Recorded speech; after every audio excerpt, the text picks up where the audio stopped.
This is BBC Radio 3, it's just after 11:30 and time now for the first Jazz Notes of 2000, and Alyn Shipton's first guest is the pianist John Lewis.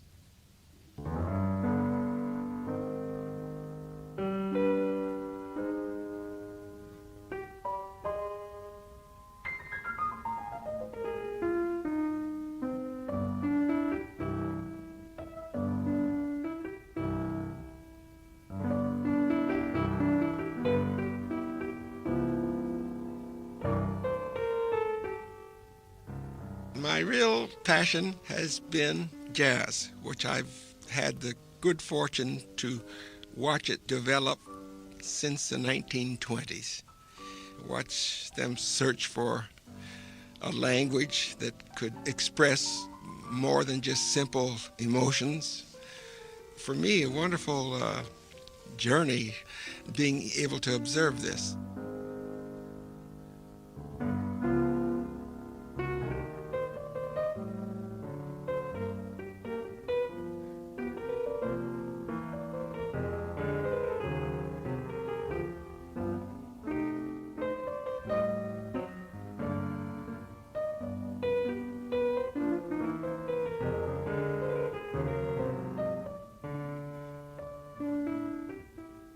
John Lewis playing Willow Weep for Me from Evolution, the first in a new series of albums he's currently making which show him moving on from the many years he spent in the Modern Jazz Quartet.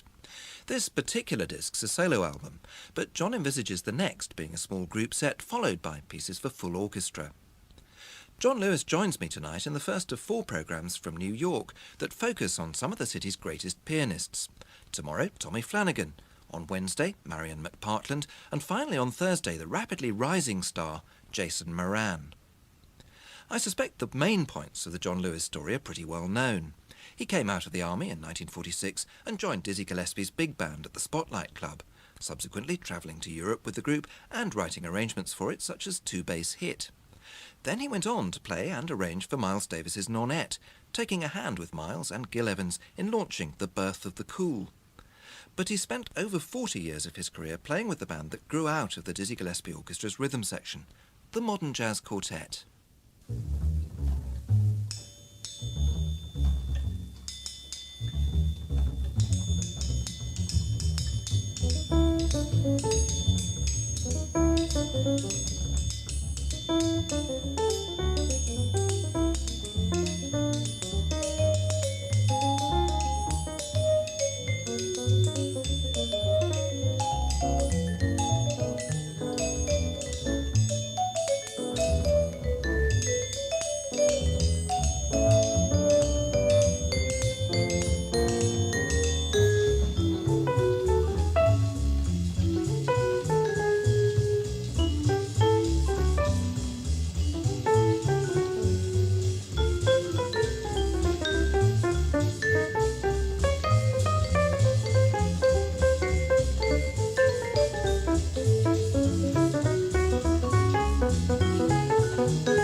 To me, the most wonderful discovery was I first heard Bach's music.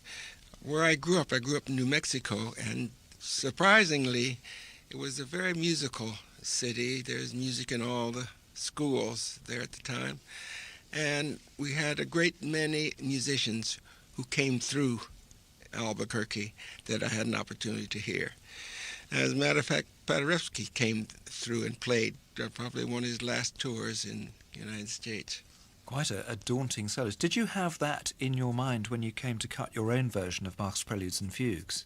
What I had in mind, first, I was asked to record that music by a friend of mine, Koyama, who was at the time a producer for Philips in Japan, Nippon Phonogram. And I really didn't want to do that. I knew how much work that was going to be, and it didn't appeal to me for that reason. The other reason is there's so many artists, pianists, and harpsichordists, keyboard players who specialize in that music. And I thought, well, there's really no need for this. So I told him, yes, I would do it, but I'd have to make the music my way, which was to introduce some jazz improvisation into the music. That project took us a couple of years to get through.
It's an interesting contrast. A few months ago on the programme we had the French pianist Jacques Lussier, who said that he was a classical pianist who'd always wanted to play jazz. Yeah. He said, unlike my friend John Lewis, who's a jazz pianist who's always wanted to play the classics. Not so for me.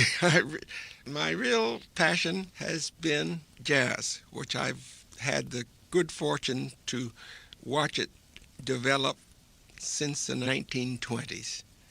Watch them search for a language that could express more than just simple emotions. And it's been a wonderful, for me, a wonderful journey being able to observe this. This means not my playing so much, but watching what's developed into a great art.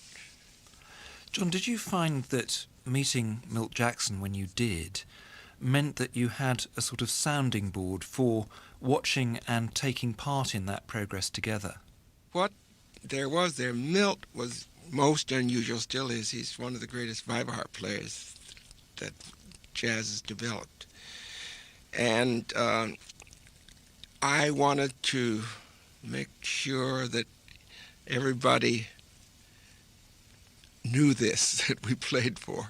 So I made the arrangements and composed things that would show this great talent. So when you were writing pieces like Django, you had the sound of Milt's vibraharp in your head, did you? For Django, what was important to me was I wanted to take and make a small tribute to Django Reinhardt, who had passed away shortly before that, and I wrote the piece in his memory, because Django Reinhardt was the first great European jazz musician that I'd ever heard. And I had heard him via a recording in 1944-45 in Rouen in France. I was in a bar there on a pass with Buddy and I, and there was a jukebox there and put some money in. And one of the recordings was a recording of Django Reinhardt and Bill Coleman, the trumpet player. And I had never heard anything like that before. It was just a duo. It was incredible. And I got to meet him later on. He used to come down when he was visiting in New York. He was invited there by Ellington to do a tour with him. At the same time that I was playing with Dizzy and we were working down on 52nd Street at the famous door, and Django would come and stay with us all night there. So I really still do miss him.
John, there's another area of your music that I think doesn't get talked about that often, which fascinates me, and that's the whole business of Orchestra USA.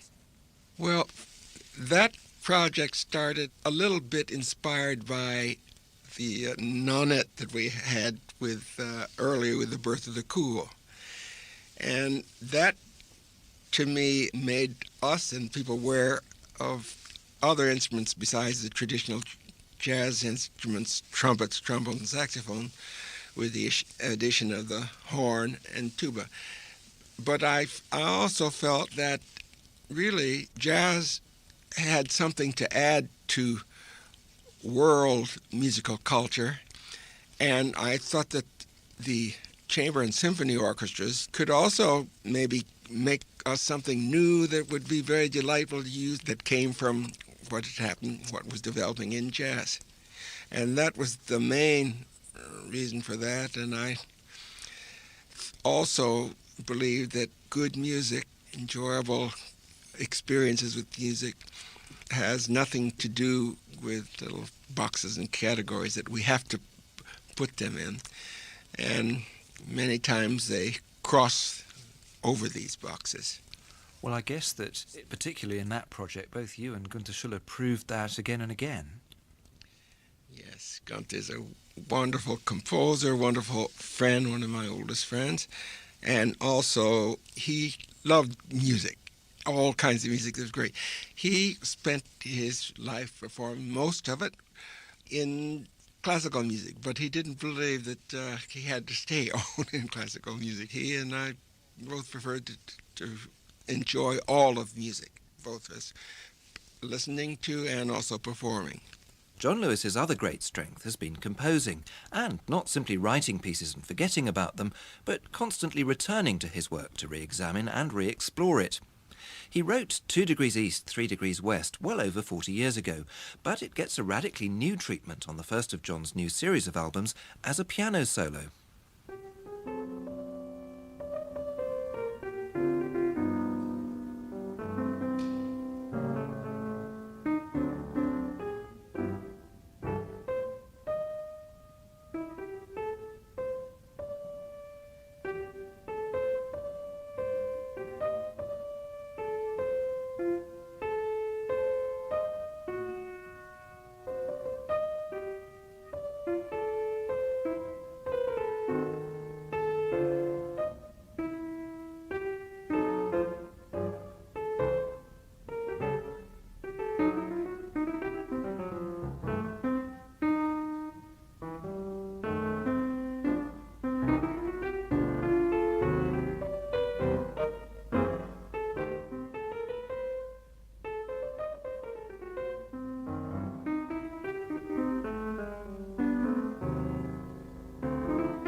It's called evolution because I think I've evolved over the years, especially since the time that the quartet performs so frequently.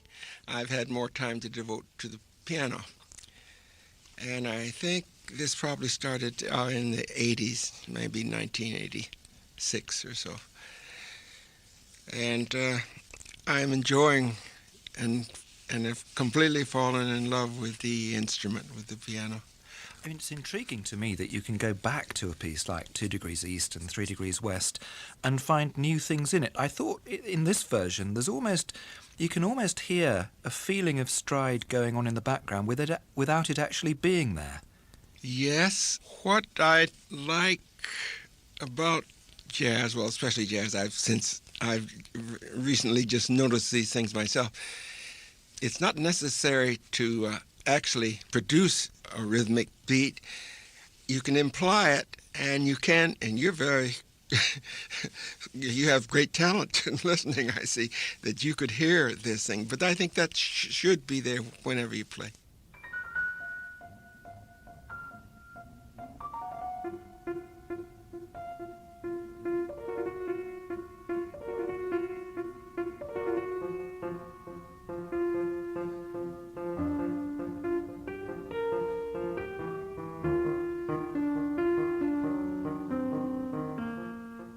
Well, another thing that struck me, John, is that all of you who grew up in the generation that included people like Dizzy and Bird must come to a tune like Cherokee with Coco at the back of your mind, and you've very neatly sidestepped that and gone back to the Ray Noble original. Right. I think it was a wonderful piece to start with, and I enjoyed playing it. It's a wonderful piece, especially not that much for me, but for virtuoso players, especially horn players. They like it very much.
piece that for me stood out most about the album was For Ellington, and although I'd come across a lot of your compositions on the disc before, this was one I didn't know, and I felt that it had that lovely spacey feeling of a jazz waltz that almost took me back to Joplin.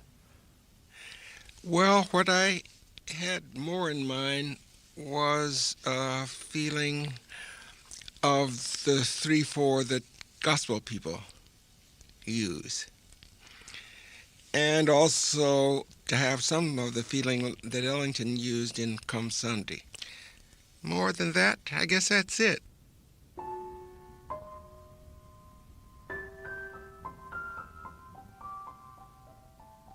I suppose there's another Ellington overtone, and that's Ring Dem Bells, which I felt that going on in your mind a little as well. Perhaps it's subconsciously. You're right.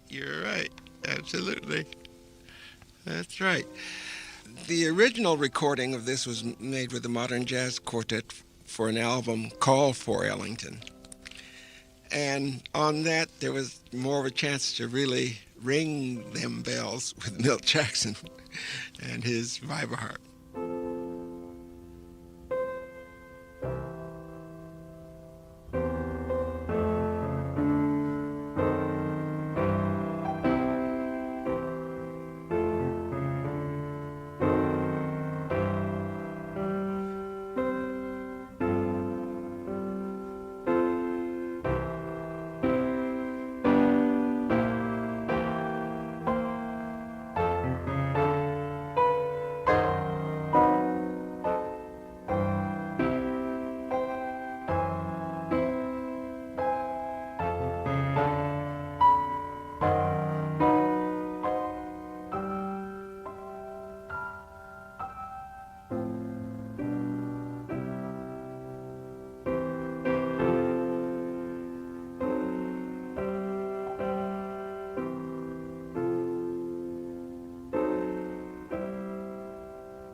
For Ellington, John Lewis from Evolution, the first to be released of his new series of albums for the Atlantic label, and it ends the first of this week's visits to New York.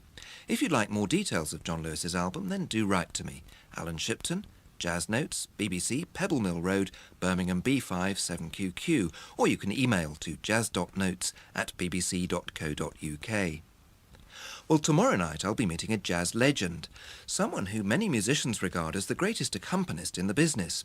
He's Tommy Flanagan, and as well as demonstrating his perfect accompaniments for Ella Fitzgerald and Sonny Rollins, he shows his solo firepower as well with his own trio, historic recordings with Coleman Hawkins, and one of the greatest jazz records of all time, John Coltrane's Giant Steps.